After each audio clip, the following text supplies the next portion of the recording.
ये पूरी मंडी भरी हुई थी और अब खाली हो रही है। बहुत ज़्यादा ऊँट निकल गए हैं।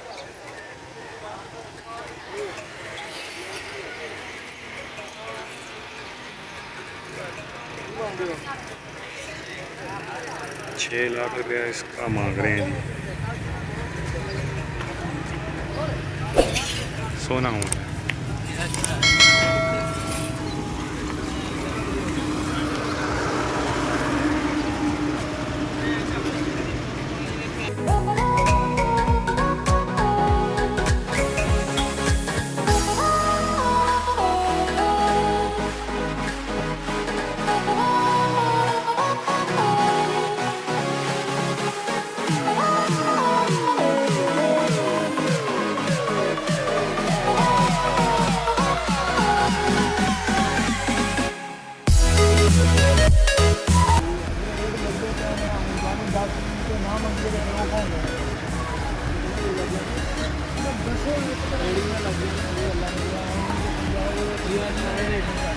जी। ऊँट देखें,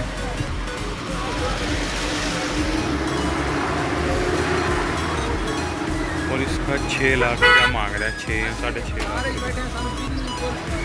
रुपये लाऊं समझो 5 रुपए तक बंदे आते हैं। रुपये लाऊं शुरू हो गए ना तो 5 रुपए तक चार्ज है।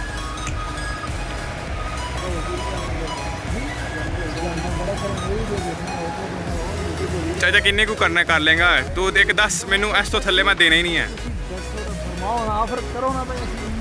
2-20 देना है।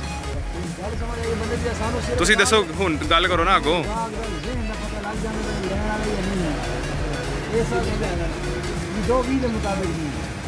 ਕਿੰਨਾ ਹੈ ਤੁਹਾਡਾ? ਕੀ ਲਾਸਟ ਹੈ ਚਾਚੂ? ਲਾਸਟ ਕੀ ਹੈ ਤੁਹਾਡਾ? ਦੱਸੋ ਕੋ ਮੈਂ ਇਸ ਤੋਂ ਥੱਲੇ ਆਣੇ ਨਹੀਂ ਹੈ। ਤੁਸੀਂ ਕਹੋਗੇ ਤਾਂ ਮੈਂ ਕਵਾਂਗਾ ਨਾ।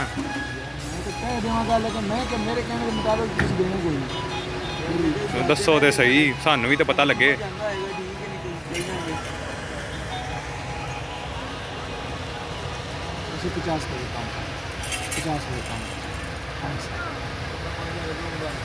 ਅੱਛਾ, मतलब कि 5.5 लाख 6 ਮੰਗਿਆ ਤੁਸੀਂ।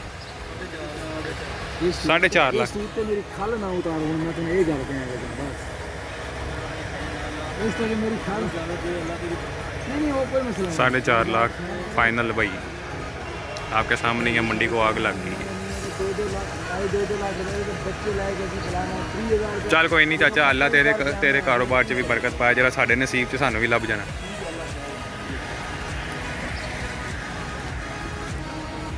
देख रहे हैं जी आपके सामने ही है सब कुछ।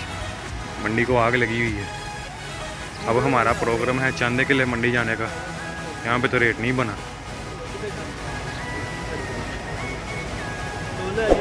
मिलते हैं अगली वीडियो में। अल्लाह हाफिज़।